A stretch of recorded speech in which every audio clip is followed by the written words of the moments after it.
மைசூருக்கும் மைசூர் பாக்குக்கும் என்ன தொடர்போ அறிவுக்கும் மூளைக்கும் கம்யூனிஸ்டுக்கும் திமுகவுக்கும் உள்ள தொடர்பு, அவ்வளவுதான். ஏன்னா இவனுக்கு பெரும்பாலுமே இவனுக்கு மூளை வந்து முட்டியில இருக்கிற பயலுக, இவனுக்கு எந்த ஒரு சிந்தனையுமே இல்லாம பேச வேண்டியது. மணி வந்து ஏன்டா ஊழல் செய்றீங்கன்னா உடனே ஏய் மணி நீ புரோக்கர் பயலா அப்படின்னு திமுக திட்டான். 3 ஆண்டுகளில் மூச்சு முட்டுதே அப்படின்னு இது பண்ணியிருக்காரு. இல்ல 3 ஆண்டுகளுக்கே மூச்சு முட்டுதுங்கிறாரு. இன்னும் 2 ஆண்டு கால ஆட்சி இன்னும் மிச்சம் இருக்கு. நாண்டுகிட்டு தாங்க சாகணும். 2 ஆண்டுல மக்கள்லாம் நாண்டுகிட்டு சாவலைன்னா அதுக்கப்புறம் நம்ம 5வது வருஷம் திமுகவோட 5 வருஷம் முடிக்கும் போது ஒண்ணு மக்கள்லாம் பைத்தியம் முடிச்சு ஒரு கிராக்கத்தை எக்ஸென்ட்ரிக் ஆக்கக்கூடிய அளவுல கொண்டு போய் தான் திமுகவோட ஆட்சி இருக்கும்னு நினைக்கிறேன். சொல்லாட்சியில செயலாட்சின்னு சொல்லியிருக்கு. சரி, அப்ப நீங்க இதுக்கு முன்னாடி எல்லாம் வானத்தை வில்லா வளர்ப்போம், மணல கைரா திரிப்போம் எல்லாம் பேசுனீங்கல்ல. நாங்க ஆட்சிக்கு வந்தா முதல் கையெழுத்து மதுவிலக்கு, பூர்ண மதுவிலக்கு.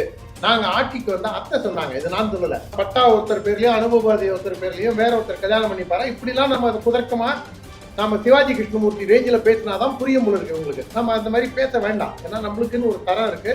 அதுவும் எனக்கு வந்து அந்த கொச்சையான வார்த்தைகளை சொல்றதோ டபுள் மீனிங்ல பேசுறதோ எனக்கு ஒரு பிடிக்காத ஒரு விஷயம். என்னுடைய தகுதியை நான் குறைச்சிக்க விரும்புறதில்லை. தமிழ்நாடு முழுக்க போதைங்கிறது ஒரு பெரும் பிரச்சனையா இருக்கு.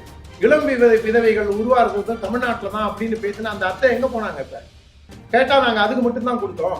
அப்போ ஒவ்வொன்றுத்துக்கும் எக்ஸ்பைரி டேட் வச்சு சொல்ல முடியுமா? அனைவருக்கும் 1000 ரூபான்னாங்க. என்ன தகுதி? அப்புறம் தகுதி உள்ளவர்களுக்கு தான் மட்டும். அப்ப நீங்க அதை சொல்லி ஏன் அனைவருக்குன்னு சொன்னீங்க?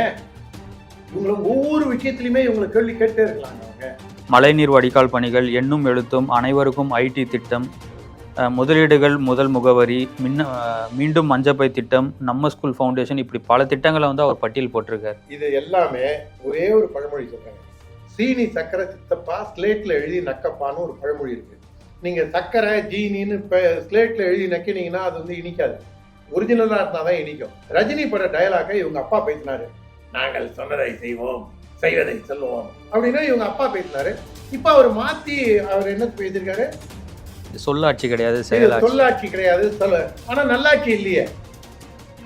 சொல்லாட்சி செயலாட்சி எல்லாத்தையும் தாண்டி இது நல்லாட்சி இல்லையே, நாராசாட்சி அல்ல இருக்கு.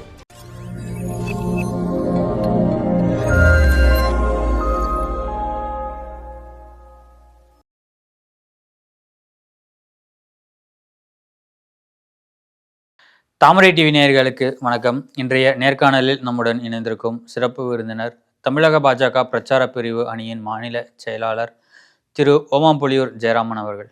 வணக்கம், எப்படி இருக்கீங்க? இருக்கோம் சார். திராவிட மாடல் ஆட்சியில மனப்புழுக்கத்தோட ரொம்ப சங்கடங்களோட தான் வாழ வேண்டியதா இருக்கு. நேற்றோட 3 ஆண்டுகள் வந்து திமுக அரசு வந்து நிறைவு பெற்றிருக்காங்க. ஸ்டாலின் அவர்கள் தனது எக்ஸ் தளத்துல பதிவு பண்ணியிருக்காரு, இது சொல்லாட்சி இல்ல செயலாட்சி அப்படின்னு சொல்லியிருக்காரு. வாயால வர சொல்றதுன்னு சொல்லுவாங்க பாத்தீங்களா, வடை மன்னன் திரு ஸ்டாலின்.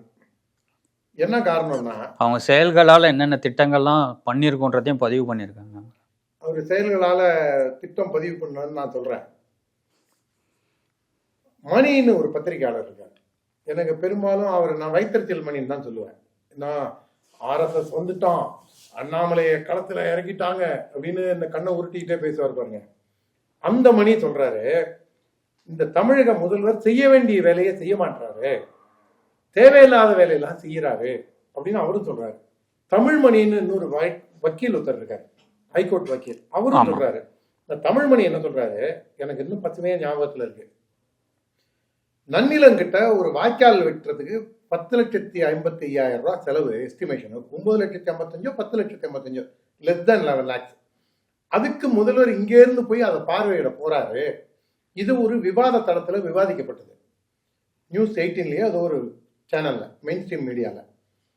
ஒரு வாய்க்கால் வெட்டுறத, வாய்க்கால்ல அந்த குடிமராமத்து பண்றத வேடிக்கை பார்க்கறதுக்கு போய் கேட்டா நான் ஆய்வு பண்ண போறேன்னா போய் டேப்பை வச்சு அளந்தாரு அப்படின்னு தமிழ்மணி சொல்லி அந்த விவாதத்திலேயே கொஞ்சம் ரசாபாசமெல்லாம் ஆச்சு. இது எதுக்காக சொல்றேன்னா, இல்ல நீங்க சொன்ன அந்த பத்திரிகையாளர் மணி அவர்கள் வந்து திமுகவுடைய நிறைய ஊழல்களை வந்து பேசியிருக்காரு, அவங்களுடைய ஆட்சி இதை வந்து பேசியிருக்காரு. அவர் வந்து பாஜகவுடைய ஊதுகுழலா செயல்படுறாருன்னு சொல்லிட்டு கம்யூனிஸ்டுக்காரர்களே வந்து அவர் விமர்சனம் பண்ணிருக்காங்க. கம்யூனிஸ்டுக்காரங்க வந்து அடாப்படாலாம் அவரை வந்து பேசுறாங்க. திமுக காரங்களும் அவரை வந்து பிஜேபியோட ஏஜென்ட்னு பேசுறாங்க. அவர் என்ன சொல்றாரு, நீங்க இந்த உண்மையெல்லாம் பேசலைன்னா நாளைக்கு நீங்களே பிஜேபிக்கு ரெட் கார்பெட் போட்டு உள்ள வரவேற்கிறீங்க. அவர் பிஜேபி ஆதரிச்சு பேசல, பிஜேபி வந்துடக்கூடாது, அதுக்காக நீ இந்த தப்பெல்லாம் பண்ணாத, நீ இந்த தப்பெல்லாம் பண்ணினா பிஜேபி வருவான் அப்படின்னா. அடிநாதமா மணியோட பேட்டி நீங்க பாத்தீங்கன்னா, நேர்மையான ஆட்சியை கொடுக்கக்கூடியது பிஜேபி அப்படிங்கிறத அவர் ரெஜிஸ்டர் பண்றாரு, டைம் அண்ட் அகைன் ரெஜிஸ்டர் பண்றாரு. அவர் என்ன சொல்றாரு, ஸ்டாலின் ஆட்சியில ஊழல் இருக்கு, ஸ்டாலின் நிர்வாக திறமை இல்லை அப்படிலாம் எல்லாம் சொல்லிட்டு நீங்க இதெல்லாம் பண்ணீங்கன்னா பிஜேபி வரும்னா என்ன அர்த்தம்? பிஜேபி நிர்வாக திறமை இருக்கு, பிஜேபி அக்கௌண்டபிலிட்டி இருக்கு, பிஜேபி ஊழலற்ற ஆட்சி கொடுக்கும் அப்படின்லாம் மணி சொல்றதா தான் நம்ம புரிஞ்சுக்க முடியும். எந்த மடையனா இருந்தாலும் மணி சொல்றதா அப்படிதான் புரிஞ்சுப்பான். ஆனா மூளை உள்ளவனுக்கும் கம்யூனிஸ்ட் திமுகவுக்கும் ஒன்றும் சம்மந்தம் இல்லைங்களா? மைசூருக்கும் மைசூர் பாக்குக்கும் என்ன தொடர்போ அறிவுக்கும் மூளைக்கும் கம்யூனிஸ்டுக்கும் திமுகவுக்கும் உள்ள தொடர்பு, அவ்வளவுதான். ஏன்னா இவனுக்கு பெரும்பாலுமே இவனுக்கு மூளை முட்டியில இருக்கிற பயலுக, இவனுக்கு எந்த ஒரு சிந்தனையுமே இல்லாம பேச வேண்டியது. மணி ஏன்டா ஊழல் செய்றீங்கன்னா உடனே ஏய் மணி நீ புரோக்கர் பயலா அப்படின்னு திமுக காரன் திட்டுறான். மணி என்ன சொல்றாரு, பாண்டிச்சேரி ஒரு பாராளுமன்ற தொகுதியில ஒரு எம்எல்ஏ தொகுதியில நீங்க எப்படி காங்கிரஸை எதிர்க்கிறீங்க, இன்னொரு எம்எல்ஏ தொகுதியில எப்படி காங்கிரஸ் ஆதரிக்கிறீங்க, ஒரு பாராளுமன்ற தொகுதிக்குள்ள ஏன் இந்த முரண் அப்படின்னு கேட்டா கம்யூனிஸ்ட் அவரை வண்டியா திட்டுறான். இது அவங்க திட்டுறதுக்கு காரணம் தான். ஆனா மணிக்கு இருக்கக்கூடிய அச்சம் உண்மையான அச்சம், நேர்மையான அச்சம். நான் அதனை வரவேற்கின்றேன். மணி உண்மையின் உரைகளா தான் நான் இப்ப மணியை பாக்குறேன். அதனால மணி சொல்றதை நான் வரவேற்கிறேன். இதை தாண்டி இந்த திராவிட மாடல் ஆட்சியில நீங்க சொன்னீங்கல்ல, நாங்க சொன்னதை தான் செய்வோமா, இது சொல்லாட்சியில செயலாட்சின்னு சொல்லியிருக்கு. சரி, அப்ப நீங்க இதுக்கு முன்னாடி எல்லாம் வானத்தை வில்லா வளர்ப்போம், மணலை கைராத்திரிப்போம் எல்லாம் பேசுனீங்கல்ல. நாங்க ஆட்சிக்கு வந்தா முதல் கையெழுத்து மதுவிலக்கு, பூரண மதுவிலக்கு. நாங்க ஆட்சிக்கு வந்தா அத்தை சொன்னாங்க, இது நான் சொல்லல, உதயநிதியோட அத்தை என்ன வேற யாராவது தப்பா புரிஞ்சுக்க போறாங்க. உதயநிதியோட அத்தை என்ன சொன்னாங்க, நாங்க ஆட்சிக்கு வந்தா எங்களுடைய யார் யாரெல்லாம் சாராய ஆலை நடத்துறாங்களோ அவங்க அத்தனை பேரும் அந்த ஆலையை மூடுவாங்க. இல்ல அது நாங்க 2016 தேர்தலுக்கு சொன்னதே தவிர 2021 தேர்தலுக்கு நாங்க சொல்லல. ஊழலற்ற ஆட்சி அமைப்போம்னு சொன்னதும் 2016, 19, 21 இந்த மாதிரிதான் எல்லாத்துக்குமே அவங்க எக்ஸ்பைரி டேட் வச்சுதான் சொல்றாங்க. 2000 அது ஒரு மக்கள் நலன்கிறது அதிமுக ஆட்சியில இருந்த போது மட்டும்தான், திமுக எதிர்கட்சியா இருந்த போது மட்டும்தான் மக்கள் நலன் அவங்க பேணுவாங்க, இப்படி எடுத்துக்கலாம் இல்லையா? அப்ப அவங்க அதை நிறைவேற்றுற இடத்துல வரும்போது எனக்கு அடுத்த ஒரு இதுவும் என்னன்னா, திமுக நீங்க பாருங்க, நாங்க அப்போயோட அது முடிஞ்சிருச்சு அப்படின்னு சொல்ற மாதிரி தான் ஸ்டாலின் என்ன சொல்றாரு, நாங்க நிறைய மக்களுக்கு வாக்குறுதி கொடுத்துருக்கோம், இந்த தேர்தல் வாக்குறுதியை ஏன் நிறைவேற்றலன்னு என்ன கேட்குறீங்க, மோடியை போய் கேளுங்க, ஏன்னா மோடி இதெல்லாம் நிறைவேற்றி தரமாட்டாரு அப்படின்னு சொல்றாரு. இல்ல நீங்க சரியா மாநிலத்துக்கான நிதி ஒதுக்கி கொடுத்ததெல்லாம் ஒரு பக்கம் இருக்குங்க. இவங்க நடக்காத விஷயங்கள் எல்லாம் சொல்லும் போது அதுக்கு கொச்சையாதான் பதில் சொல்லணும். நான் பதில் சொன்னேன்னு வச்சுங்க, அதுக்கப்புறம் பட்டா ஒருத்தர் பேர்லயும் அனுபவாதி ஒருத்தர் பேர்லயும் வேற ஒருத்தர் கல்யாணம் பண்ணிப்பாரா, இப்படிலாம் நம்ம அதை குதர்க்கமா நம்ம சிவாஜி கிருஷ்ணமூர்த்தி ரேஞ்சில் பேசினாதான் புரியும் போல இருக்கு உங்களுக்கு. நம்ம அந்த மாதிரி பேச வேண்டாம், ஏன்னா நம்மளுக்குன்னு ஒரு தரம் இருக்கு. அதுவும் எனக்கு அந்த கொச்சையான வார்த்தைகளை சொல்றதோ டபுள் மீனிங்ல பேசுறதோ எனக்கு ஒரு பிடிக்காத ஒரு விஷயம். என்னுடைய தகுதியை நான் குறைச்சிக்க விரும்புறது இல்லை, அதனால நாம அதை கடந்து போயிடுவோம். மாறாக இவங்க என்ன தேர்தல் வாக்குறுதி கொடுக்குறாங்கிறது ஒரு சுயநினைவோடு இவங்க பேசணும். இவங்களும் சாராய ஆலையை மூடுவேன்னு சொன்னாங்க, மூடல. நாங்க பேங்க் வங்கி கடனை தள்ளுபடி பண்ணுவோம், நாங்க தள்ளுபடி பண்ணல. ஆட்சிக்கு வந்த முன்னாடி அவங்க 500 கடைகளை மூடி இருக்காங்க. 500 கடையை மூடிட்டு வேற எத்தனை கடையை திறந்தாங்க, அந்த டேட்டாத்தையும் கொடுங்க, அதையும் வச்சுட்டு பேசுவோம். அந்த அதிகாரம் இல்லைங்க, எங்க கிராமம் ஓமாமலிக்கு முன்னாடி மோவூர்னு ஒரு சின்ன கிராமங்க, அது நாம இது புது வழியில பதியப்படும், அதை வச்சே நான் பேசுறேன். அந்த கிராமத்துல எங்களுக்கு டவுன்ல ஒண்ணு ஆத்துக்கந்தான்ல போய் கல்கி கிருஷ்ணமூர்த்தி பிறந்த ஊர்கிட்ட போய் அந்த ஊர்ல மணல்மேட்டில் போய் ஒயின் ஷாப்ல போய் சரக்கு வாங்கணும், இல்ல இந்த பக்கம் காட்டுமன்னார்குடி போகணும், இல்ல இந்த பக்கம் போனா மேற்கால போனா அணக்கரையில போய் வாங்கணும். எங்களுக்கு 10 கிலோமீட்டர் போனாதான், 3 கிலோமீட்டர் போனாதான் சரக்கு வாங்க முடியுங்கிற ஊர்ல எங்க பக்கத்து கிராமத்துல 1 கிலோமீட்டர்ல கொண்டு வயலுக்கு நடுப்புற கொண்டு சாராய கடையை திறந்தாங்க. சாராய கடையோட திறந்ததோட விளைவு அடிதடி ஆகி கிட்டத்தட்ட அது ஜாதி கலவரமா மூட வேண்டிய சூழலுக்கு போய் அதுக்கப்புறம் ஒரு நல்ல மனுஷனோட முயற்சியினால அந்த கடையே மூடப்பட்டது. இன்னைக்கு இது எதுக்காக சொல்ல வரேன்னா, இது ஓமாமலியூருக்கும் மோகூருக்கும் மட்டும் இருக்கக்கூடிய பிரச்சனை இல்லை. தமிழ்நாட்டில் இருக்கக்கூடிய குக்கிராமத்துல கூட சாராய கடையை அவங்க திறந்துட்டு ஒருத்தன் கோர்ட்ல போலீஸ்காரன் பிடிச்சு கொண்டு வந்து நிறுத்துறான். சரி, இவருக்கு என்னையா இதுன்னு அம்மாவை கொண்டுட்டாங்க வா அப்படின்னு கேஸு. நீதிபதி தீர்ப்பு வாசிக்கும் போது உன் தரப்பு நியாயம் என்னன்னு கேட்கிறாரு. நான் தாயில்லா பிள்ளைங்க, என்னை மன்னிச்சு விடுதலை பண்ணுங்க அப்படின்னு சொன்னா எவ்வளவு ஒரு கேலி கூத்தோ, அம்மாவையே கொண்டவன் நான் தாயில்லா பிள்ளைன்னு சொல்றது எப்படி ஒரு கேலி கூத்தோ, அந்த மாதிரிதான் இப்ப ஸ்டாலினோட நிர்வாகமும். நாங்க ஒயின் ஷாப்பை மூடிட்டோம், குக்கிராமத்துல வயல்வெளியில கொண்டு போய் திறந்து மக்களை குடிக்க வச்சு, நீங்க வயல் தாங்க தண்ணி பாயக்கூடிய வயல்ல மக்கள் இறங்கி குடிக்கக்கூடிய வாய்க்கால்ல இது சரக்கு அடிச்சுட்டு பாட்டில் தூக்கி போடுறாங்க. எங்க குத்துன்னு தெரியாதுங்க. வயல்வெளியில உட்கார்ந்து குடிக்கிறாங்க. வரப்புல நடக்கும் போதும் எச்சரிக்கையா நடக்க வேண்டியதா இருக்குங்க. மக்கள், தமிழக மக்கள் அனைவரையும் நீங்க குடிக்க வச்சதோட மட்டும் இல்லாம அடுத்த ஸ்டேஜுக்கு போய் இப்ப கஞ்சா குடிக்க ஆகிட்டாங்க. எல்லா ஊர்லயும் நீங்க பாத்திருப்பீங்க. அந்த கஞ்சா மிட்டாய்க்காக மாணவர்கள் ரோட்ல அடிச்சுக்கிட்டு உருள்றத பாத்திருப்பீங்க. அடையாறுலாம் ஒருத்தன் யோகாசனம் பண்ற மாதிரி இந்த வயத்தை வச்சு வித்த காமிப்பாரு. ஒரு டெல்லியில அவர் பேர் என்ன, இந்த யோகா மாஸ்டர் அவரு பாபா ராம்தேவ். அவர் வயத்தை வச்சு இப்படி இப்படி பண்ணுவாரு. அந்த மாதிரி அவன் தலையை குனிஞ்சு ஒரு பள்ளத்துக்குள்ள இவன் தலை கிடக்கு, உடம்பு சுருண்டு ஒருத்தன் பிளாட்ஃபார்ம்ல கிடக்கான். மக்கள் போய் எழுப்புறதுக்கு கூட அச்சப்படுறாங்க.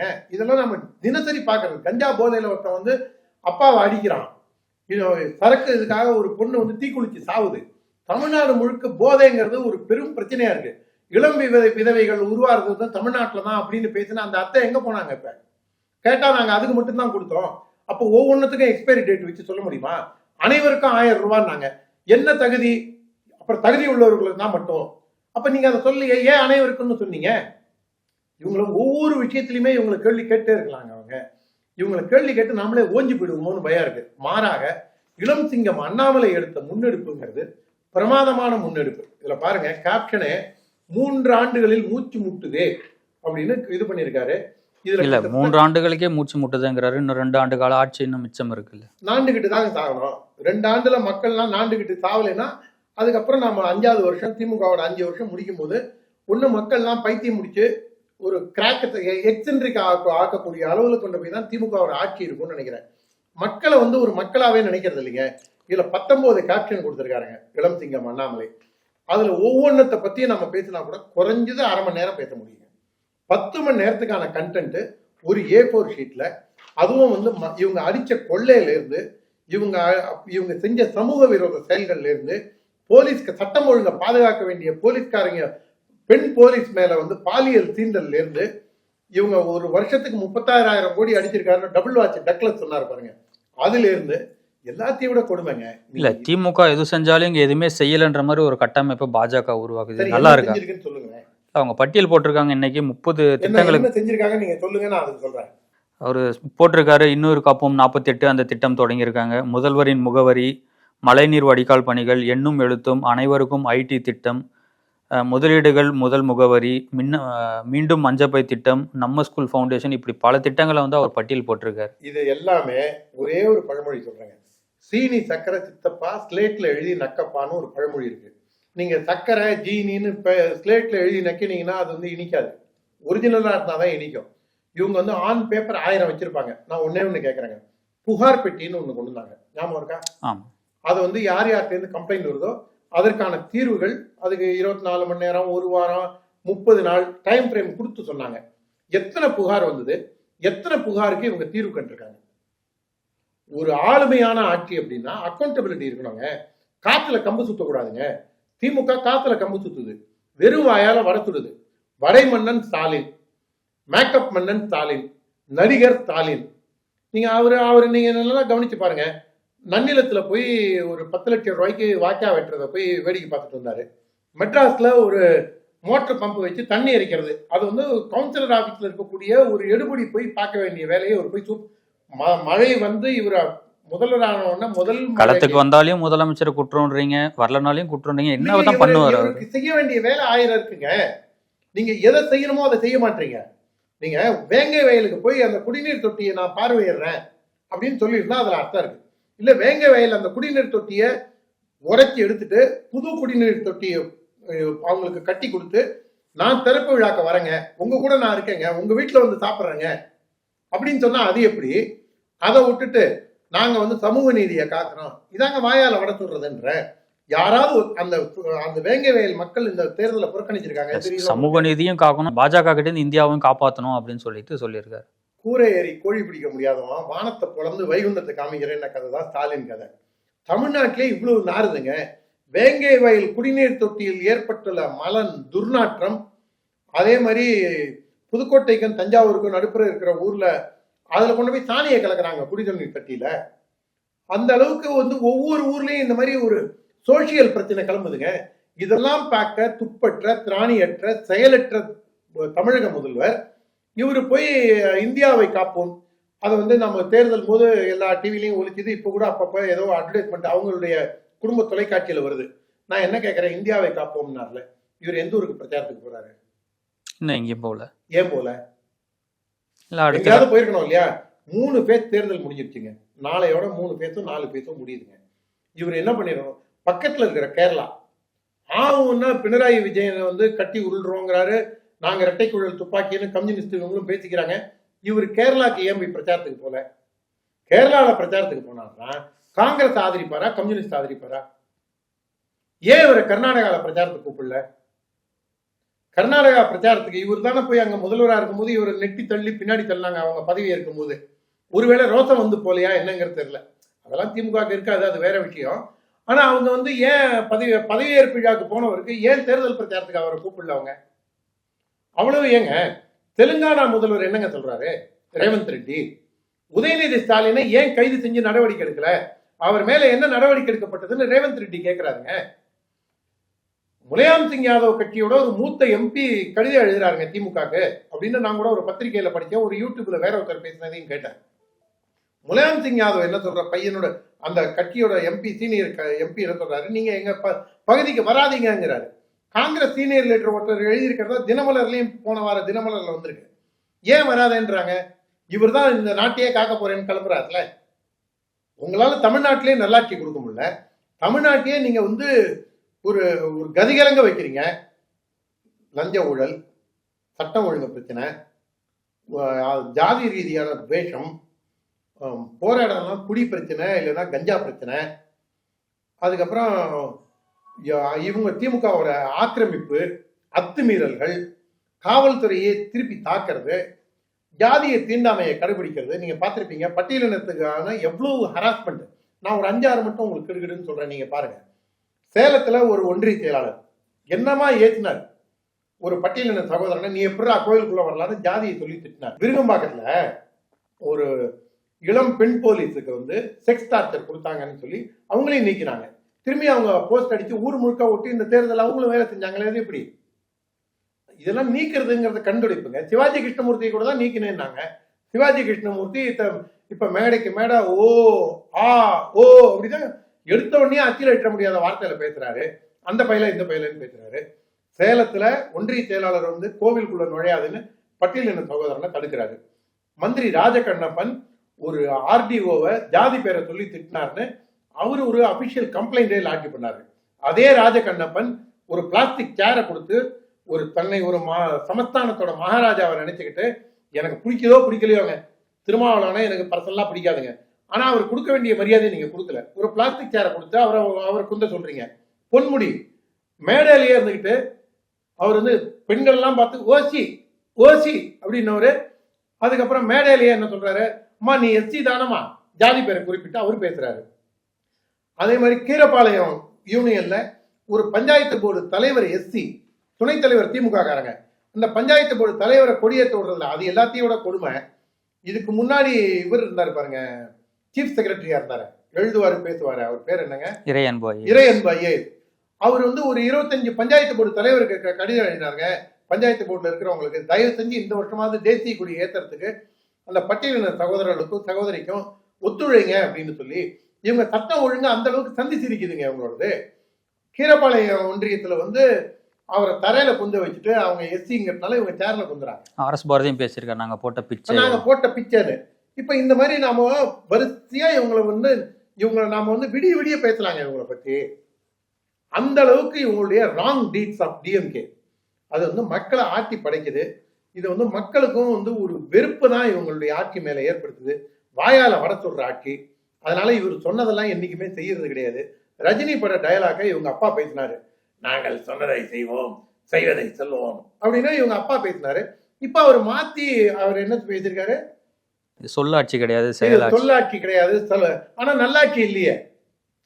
இது சொல்லாட்சி செயலாட்சி எல்லாத்தையும் தாண்டி இது நல்லாட்சி இல்லையே, நாராசாட்சியால இருக்கு.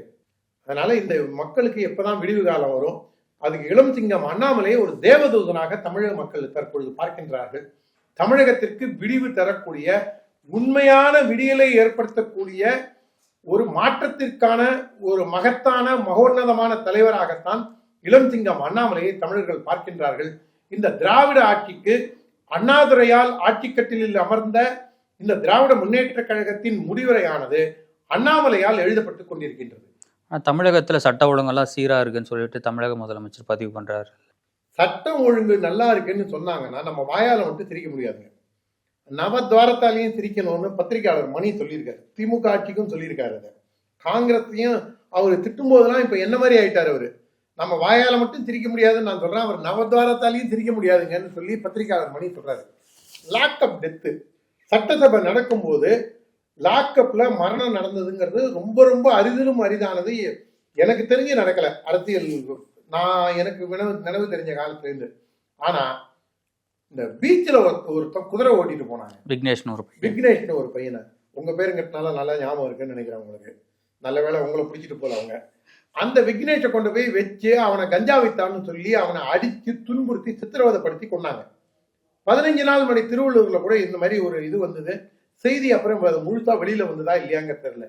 எல்லா மட்டங்களையும் அவ்வளவு ஏங்க, குடுவாஞ்சேரி பக்கத்துல ஒன்றிய செயலர் திமுகவை பட்ட பகல் 6ஆவது முதல்ங்கிறவரை வெட்டி கொண்டாங்க. நாட்டு வெடிகுண்டு வீசி வெட்டி கொள்றாங்க. ஆளுங்கட்சியோட நிர்வாகத்துல இருக்கக்கூடியவரே வெட்டி கொள்றாங்க. இது எப்படிங்க நல்லாட்சி கொடுக்குறோம்னு எப்படி கூசாம பேசுறாரு முதல்வர். நெல்லையில காங்கிரஸ் மாவட்ட தலைவரே வந்து எரிச்சு கொள்ள, இதுல கன்னியாகுமரியில எரிச்சு கொண்டு, இதுல திருநெல்வேலி மாவட்ட தலைவரே எரிச்சு கொண்டு இருக்காங்க. அவர் ஒரு கடிதம் எழுதி வச்சிருக்காரு, அவங்க எல்லாம் காரணம்னு. இதுக்கு இன்னொரு காரணமும் நாம யோசிக்கணுங்க. தமிழ்நாடு காங்கிரஸ் கமிட்டி தலைவராக இருக்கக்கூடிய செல்வ பெருந்தகைங்கிற பெயர் கொண்ட அந்த நபர், அவர் மேல எவ்வளவு வழக்கு, அவர் மேல என்னென்ன குற்றச்சாட்டுகள்லாம் இருந்தது, அவர் தன்னுடைய கேரியரை ஸ்டார்ட் பண்ணும்போது என்னவா ஆரம்பிச்சாரு. இன்னைக்கு தமிழ்நாடை பொறுத்த வரைக்கும் மாறனுக்கும் தயாநிதி மாறனுக்கும் கூட லண்டன்ல காலேஜ் கிடையாதுங்க. காங்கிரஸோட மாநில தலைவருக்கு லண்டன்ல காலேஜ் இருக்குங்க. அப்ப பணம் எங்க இருந்து வந்தது அவருக்கு? ரிசர்வ் பேங்க்ல ஒரு சாதாரண பியூனா இருந்தவருக்கு எப்படிங்க எவ்வளவு பணம் வரும்? அதனால காங்கிரஸ் வந்து ஒரு கேலி பொருளாகி அதுக்கு திராவிட முன்னேற்ற கழகத்தின் தேசிய பிரிவுன்னு கூட வச்சுக்கலாம். இல்ல இத்தாலி சோனியாவின் பிரிவுன்னு கூட ஏதோ ஒண்ணு வச்சுக்கலாம். அவங்களுக்கு எது பிடிக்குதோ அதை வச்சுக்கிட்டோம். அந்த கட்சியோட மாவட்ட தலைவரை எரிச்சு கொண்டு இருக்காங்க. அவரு எனக்கு போலீஸ்ல போய் எனக்கு பாதுகாப்பு வேணும்னு கெஞ்சுறாரு. அதுவும் மறுதளிக்கப்படுது. ஒரு அவங்க கூட்டணி கட்சி தலைவரையே எரிச்சு கொள்றாங்க. இது வந்து எப்படி நாக்கு கூசாம ஸ்டாலின் வந்து எங்க ஆட்சியில சட்டம் ஒழுங்கு நல்லா இருக்குன்னு சொல்றாரு. ஏற்கனவே ராமஜெயம் கொலை வழக்குல இன்னும் வந்து நீதி கிடைக்கல. இவருக்கான நீதி வந்து விரைவில் கிடைக்கும் நம்ம எதிர்பார்க்கலாம். எல்லாத்தையுமே எதிர்பார்க்கலாம். அது வேற. ஒருத்தன் வந்து என்ன கொல்ல போறாங்கன்னு போய் வந்து போலீஸ் ஸ்டேஷன்ல பெட்டிஷன் கொடுக்குறான். உங்க கூட்டணி கட்சியை சேர்ந்தவன்.